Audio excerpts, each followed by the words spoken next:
बिस्मिल्लाहिर्रहमानिर्रहीम। अस्सलामुअलैकुम। हुजूर नबी करीम सल्लल्लाहु अलैहि वसल्लम ने बेसत के बाद तबलीग हक़ का आगाज़ फरमाया तो पहले 3 सालों में जिन पाक तीनत नफूस को कबूल हक़ की सादत नसीब हुई, उनमें एक ऐसे मुस्तक़ीमुल फ़ितरत नौजवान भी थे जिनकी अभी मसें भी नहीं भीगी थीं। हुजूर सल्लल्लाहु अलैहि वसल्लम से उनकी मोहब्बत और अक़ीदत का ये आलम था कि आप सल्लल्लाहु अलैहि वसल्लम के ख़िलाफ़ किसी से एक लफ्ज़ सुनना भी गवारा ना था। एक दिन बनु सहम के एक मुशरिक औफ बिन सबरा ने उनके सामने हुजूर सल्लल्लाहु अलैहि वसल्लम की शान में कुछ नामुनासिब अल्फाज इस्तेमाल किए तो ये नौजवान जोशे ग़ज़ब से बेकरार हो गए। पास ही ऊँट के गले की हड्डी पड़ी थी, उसे उठाकर औफ बिन सबरा पर पिल पड़े, यहाँ तक कि वो लहूलुहान हो गया। वो तो उसको जान से मार डालना चाहते थे, लेकिन कुछ लोगों ने बीच बचाव करके उसकी जान बचा दी।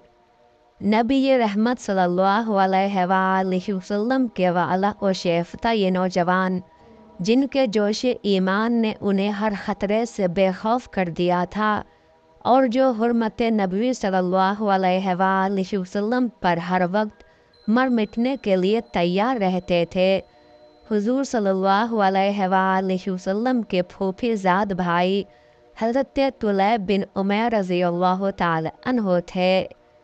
हज़रत तुलैब बिन उमैर रज़ियल्लाहु ताला अन्हु की वालिदा हज़रत अरवा बिनत अब्दुल मुत्तलिब रज़ियल्लाहु ताला अन्हा हुजूर सल्लल्लाहु अलैहि वसल्लम की फूफी थीं। हाफिज़ इब्न अब्दुल बर रहमतुल्लाह अलैह ने अल-इस्तियाब में बयान किया है कि बेसत नबी के अवाइल में हज़रत तुलैब रज़ियल्लाहु ताला अन्हु के कानों में तौहीद की आवाज़ पड़ी तो उन्होंने इस पर बिला तामुल लब्बैक कहा, लेकिन हज़रत अरवा कुछ मुतअम्मिल रहीं।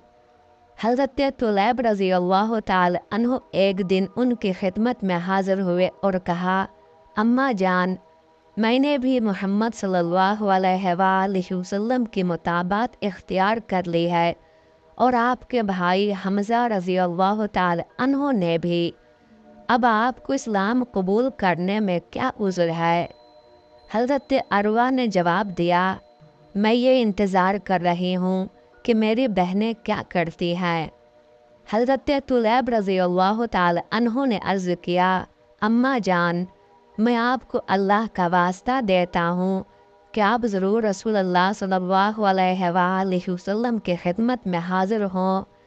आप सल्लल्लाहु अलैहि वसल्लम की रिसालत की तस्दीक करें और गवाही दें कि अल्लाह के सिवा कोई माबूद नहीं।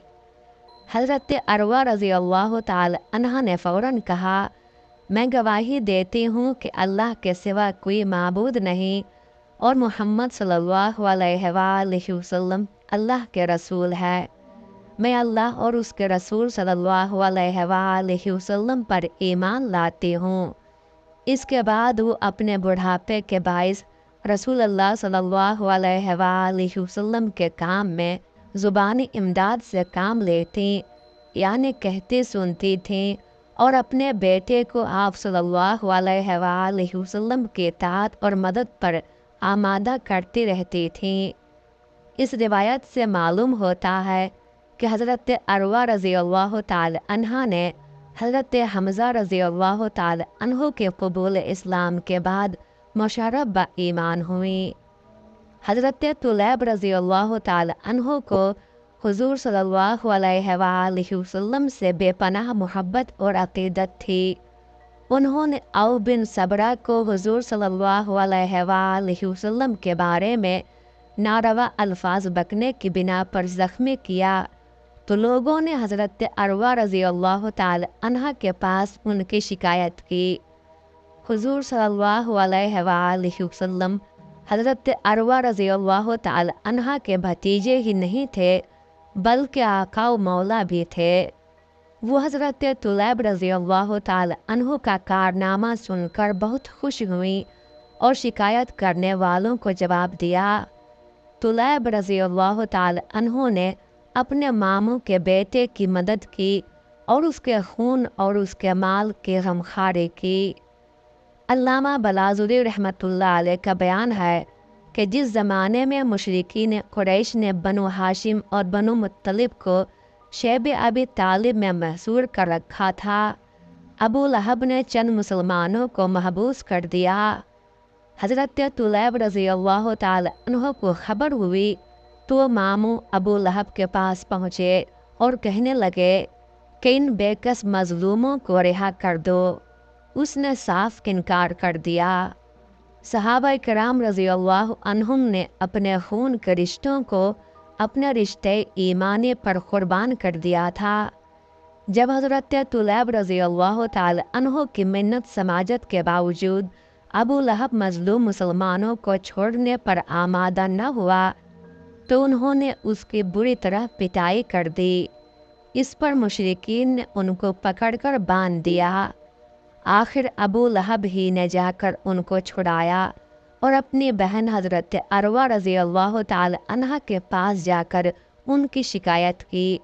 انہوں نے جواب دیا کہ طلیب رضی اللہ تعالی عنہ کی زندگی کا بہترین اور سعید ترین دن وہی ہے جس میں وہ محمد صلی اللہ علیہ وآلہ وسلم کی مدد کرے۔ ایک روایت میں ہے کہ ایک مرتبہ بعض اشقیاء قریش نے ابو عزیز بن دارمی کو اس بات پر آمادہ کیا کہ وہ موقع پا کر حضور صلی اللہ علیہ وآلہ وسلم کو زد و کوب کرے۔ حضرت طلیب رضی اللہ تعالی عنہ کے کان میں کسی ذریعے سے مشرکین کے اس ناپاک منصوبے کی بھنک پڑ گئی۔ وہ غیرت دینی سے شعلہ جوالہ بن گئے۔ فوراً ابو عزیز کی تلاش کے لیے نکل کھڑے ہوئے۔ جب وہ مل گیا تو انہوں نے اس کی ہڈی پسلی ایک کر دی۔ جب مکہ میں کفار کا ظلم و ستم حد سے گزر گیا تو حضور صلی اللہ علیہ وآلہ وسلم نے مسلمانوں کو حبش چلے جانے کا مشورہ دیا۔ چنانچہ حضرت طلیب رضی اللہ تعالی عنہ بھی دوسری ہجرت حبشہ یعنی 6 بعد بعثت میں ہجرت کر کے حبش چلے گئے۔ کئی سال وہاں غریب الوطنی کی زندگی گزارنے کے بعد مدینہ منورہ آئے اور حضرت عبداللہ بن سلمہ رضی اللہ تعالی عنہ کے مہمان ہوئے۔ کچھ عرصہ بعد کفر و حق کا معرکہ اول بدر کے میدان میں پیش آیا تو حضرت طلیب رضی اللہ تعالی عنہ نے بھی حضور صلی اللہ علیہ وآلہ وسلم کے ہمرکاب ہو کر بدری صحابی ہونے کا عظیم شرف حاصل کیا۔ بدر کے بعد حضرت طلیب رضی اللہ تعالی عنہ کے مشاغل اور سرگرمیوں کے بارے میں تمام ارباب سیر خاموش ہیں۔